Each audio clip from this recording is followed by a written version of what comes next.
vencer o mal, como escapar da morte, ter vida eterna. Amém. Amém. Irmãos, encontraram? Amém. Lucas capítulo 22, versículo 54. Vocês pensam que vão ler sentado, né? Não vai ver. Só a Solomita vai ficar sentado para estar com o braço machucado. Mas eu peço que todos fiquem de pé. Amém. Lucas 22, 54. Podemos ler? Amém. Diz assim, então, só a Rafael vai ler comigo, né? Mas tudo bem. Então, prendendo-o, o levaram e o introduziram na casa do sumo sacerdote. Pedro seguiam de longe, quando acenderam fogo no meio do pátio, e juntos se assentaram. Pedro assentou-se entre eles. Uma criada, vendo assentado ao fogo, fixou os olhos nele e disse: este homem estava com ele. Mas ele negou, dizendo: mulher, não conheço. Um pouco depois, vendo o outro, disse: tu és também um deles.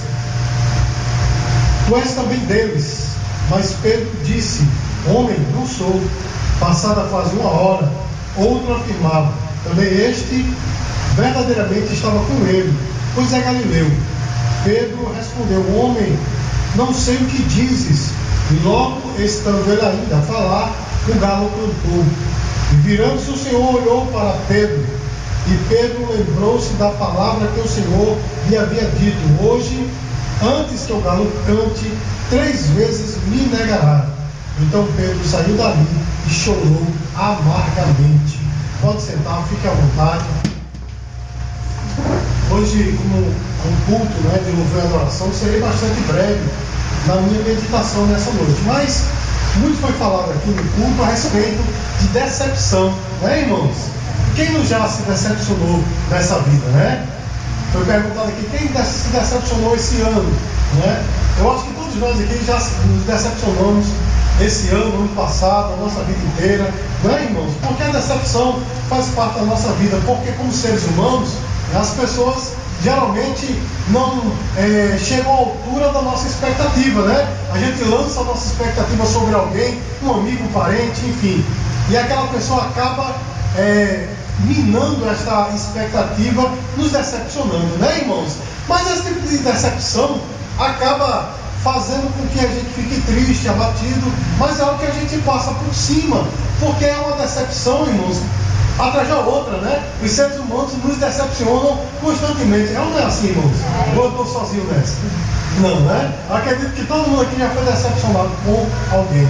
Mas a pior decepção, irmãos, é quando nós nos decepcionamos com nós mesmos. Não é, irmãos? É verdade. É terrível quando nós nos decepcionamos com nós mesmos. A gente coloca uma expectativa sobre nós e nós acabamos nos decepcionando.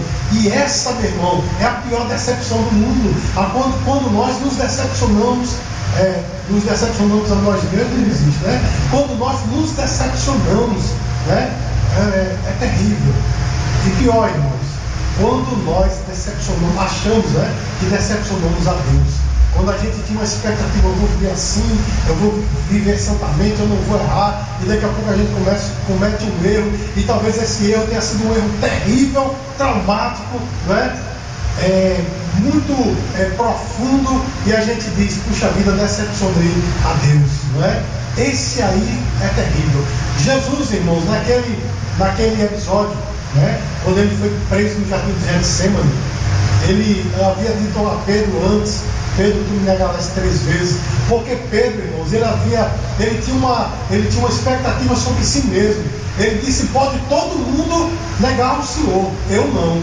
Você está entendendo a expectativa que Pedro tinha de si mesmo? A expectativa era: só um cabra macho, né? Eu não nego a Jesus. Pode todo mundo correr, mas eu estou ao lado dele. Apesar de Pedro ser um dos poucos que ficou pelo menos perto de Jesus ali, mas ele também negou Jesus, e negou 3 vezes, como Jesus falou. Não foi assim, irmãos?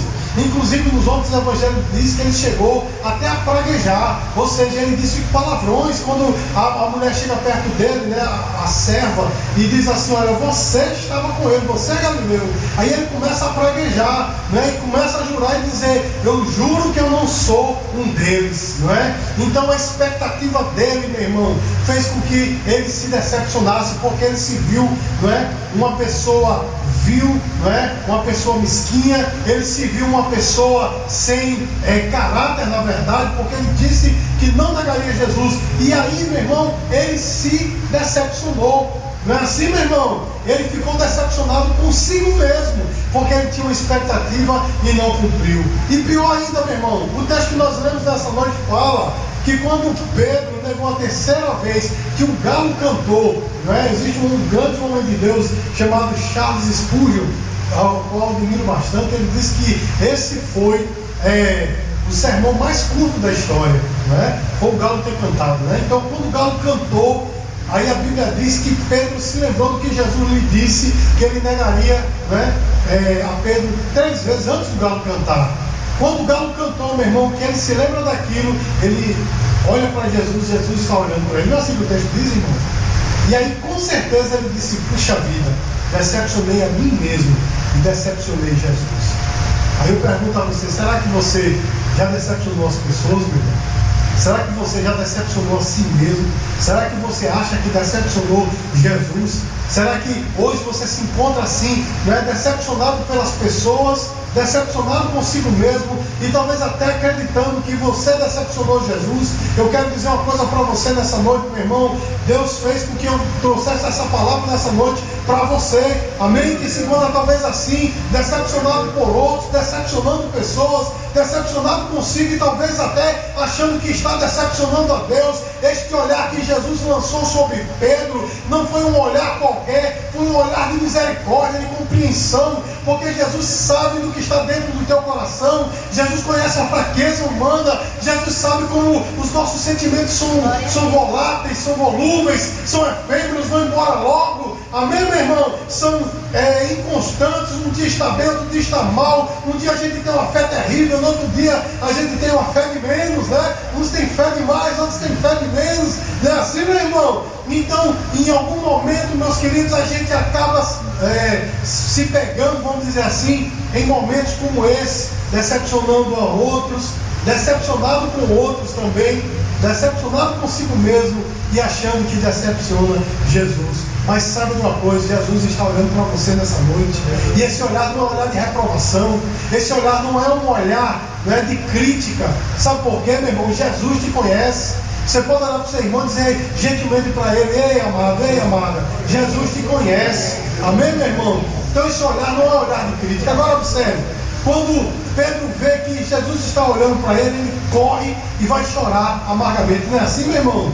Mas aquele choro, meus queridos, é como Paulo disse assim: a tristeza, não é, de Deus, né? A tristeza que vem de Deus, ela produz um fruto. Não é, meu irmão? A tristeza que vem do mundo, ela causa o quê? Ela causa uma depressão. Não é assim, meu irmão? A tristeza que vem do mundo, meu irmão, leva as pessoas a se suicidar. A tristeza que vem do mundo conduz a pessoa à sepultura. Mas muitas vezes, quando nós estamos tristes desse jeito, né? A gente está triste na presença de Deus. Você está entendendo o que eu estou falando, né, meu irmão? Porque muitas pessoas, mas na presença de Deus a fartura de alegria. Mas em alguns momentos, dentro de nós, a tristeza. Não é assim, meu irmão? Quando nós nos decepcionamos, a gente fica triste, não é desse jeito? E Paulo diz que essa tristeza tem um fruto que é para a vida, e foi o que aconteceu com Pedro, porque naquele dia que ele se entristeceu, meu irmão, ele se transformou em uma outra pessoa. Até então, meu irmão, ele era uma pessoa vacilante. Nós encontramos Pedro tropeçando nas páginas dos 4 evangelhos, não é assim, meu irmão? Mas depois dali, você pode ver no livro de Atos dos Apóstolos, nós vemos um Pedro diferente. Nós vemos um Pedro que se levanta com ousadia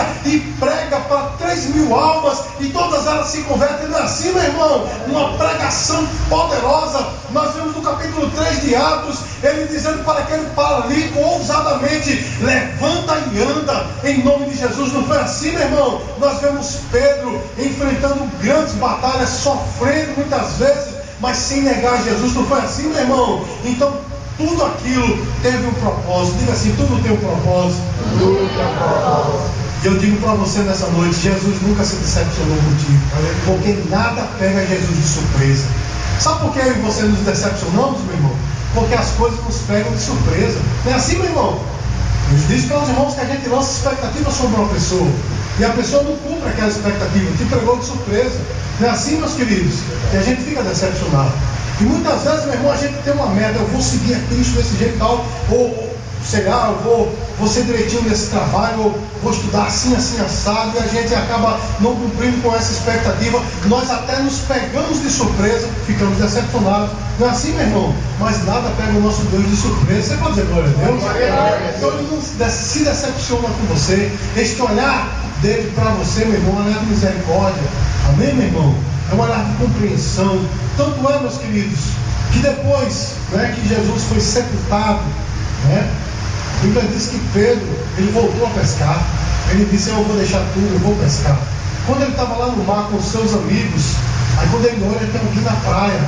E este alguém, meu irmão, estava ali com fogo, né, assando os peixes, com pães, e chama eles para vir. Quando eles olham, diz, é Jesus. E a Bíblia diz, meu irmão, que Pedro ele não esperou nem o barco, né? Os irmãos sabem que Pedro é uma pessoa muito sanguínea, né? Ousada. Ele não esperou nem o barco chegar na praia. Ele mergulhou e foi em encontro de Jesus. E quando chega lá, meu irmão, Jesus olha para ele e diz assim, Pedro, tu me amas? Olha que coisa. É tremendo, meu irmão. E aí ele diz, eu amo, Senhor. Aí ele diz, apacenta as ovelhas. Pedro, tu me amas? Amo, Senhor. Apacenta meus cordeirinhos. Aí Jesus diz a terceira vez, Pedro, tu me amas? Aí ele diz, Senhor, tu sabes. Não é assim que está na palavra, meu irmão? No nosso linguajar, na nossa língua portuguesa, amor é amor, não é, meu irmão? Amor é amor. Não tem outro tipo de amor. Mas no grego, meu irmão, existem 4 tipos de amores, não é? O amor é dividido em 4, vamos dizer assim, 4 facetas, que é o ágape, que é o amor de Deus, é o philos, que é o amor entre amigos, né? É o storge, que é o amor de familiares, e o eros, que é o amor entre homem e mulher. E quando Jesus pergunta para Pedro, Pedro, tu me amas? Ele usa um termo grego, né, chamado agapau, né, que vem de ágape, dizendo, Pedro, você tem certeza que você daria a sua vida por mim? E sabe como é que está a resposta? Você não sabe que o Novo Testamento foi escrito em grego? A resposta de Pedro, não é, no grego, era Senhor. Ele usa a palavra filhos, né? Eu gosto do Senhor. Aí Jesus pergunta, Pedro, você tem coragem a segunda vez de dar a sua vida por mim? Senhor, eu gosto do Senhor. E na terceira vez Jesus é mais enfático e diz, Pedro, você daria a sua vida por mim? E ele diz, Senhor, tu sabes. E nós sabemos, meu irmão, que Pedro deu a vida pelo Senhor. Foi ou não foi, meu irmão? Não foi assim, meus queridos? Não está na Bíblia, mas nós sabemos que a história diz que pegaram Pedro e iam crucificá-lo, e ele disse, eu não sou digno de morrer como o meu Senhor, e foi crucificado de cabeça para baixo. Pastor, mas o que é que isso tudo tem a ver com o que o Senhor está falando? Veja que esse olhar de Jesus é um olhar de compreensão. Ele disse assim, Pedro, você me negou 3 vezes, mas eu te digo que eu te amo muito mais do que 3 vezes. E você também me ama. É porque talvez você ainda não saiba, mas você me ama e vai dar a sua vida por mim. Você pode dizer glória a Deus, meu irmão? Jesus te ama e Ele te entende. Ele sabe quem você é. Esse olhar dele, meu irmão, não é um olhar de repreensão, não é um olhar, não é, de decepção, é um olhar de amor. E quando Pedro chega na praia, sabe o que é que ele encontra, meu irmão? Peixe e pão para ele comer. Diga glória a Deus, meu irmão. Jesus está saciando a tua alma nessa noite. Talvez você esteja decepcionado, talvez você esteja triste, querendo um buraco para se enterrar. Não é assim, meu irmão, eu já estive desse jeito. Você não quer ver mais ninguém, você chuta o pau da barraca, como se diz, não é? Ou chuta o balde, como dizia meu pai, e diz assim, não quero mais saber de nada, estou decepcionado com todo mundo. Levanta a tua cabeça, como que o Jesus está te dando nessa noite, porque Jesus não te quer assim triste, abatido, cabisbaixo, querendo entrar no buraco. Jesus te quer alimentado, de pé e apacentando as ovelhas, fazendo a obra, como ele disse para Pedro, Pedro, apacenta os meus cordeirinhos. Jesus está dizendo, tem trabalho para você fazer, não se preocupe com quem te machucou, eu vou ter um encontro com essa pessoa. Diga glória a Deus. Vai ser um encontro amoroso também. Talvez você diga, mas eu estou decepcionado comigo. Jesus diz, não se preocupe, eu estou restaurando a tua vida, te colocando de pé, para que você possa continuar fazendo a minha obra. Ah, Senhor, mas eu te decepcionei. não decepcionou, meu irmão, porque Jesus nunca é pego de surpresa. Ele não está decepcionado com você. Deus está, na verdade, dizendo: isso é um trabalhar meu na tua vida, para que você possa reconhecer que sou eu que alimento a tua alma. Vamos ficar de pé nessa noite. Fique de pé dando uma salva de palmas para o Senhor. Glória a Deus. Jesus, meu irmão, Jesus, Ele não te olha com repreensão, mas Ele te olha com carinho, dizendo: eu te amo, morri por você, para que você hoje pudesse escutar esta palavra. Amém? Eu agradeço a oportunidade, nosso irmão Natan, em nome de Jesus.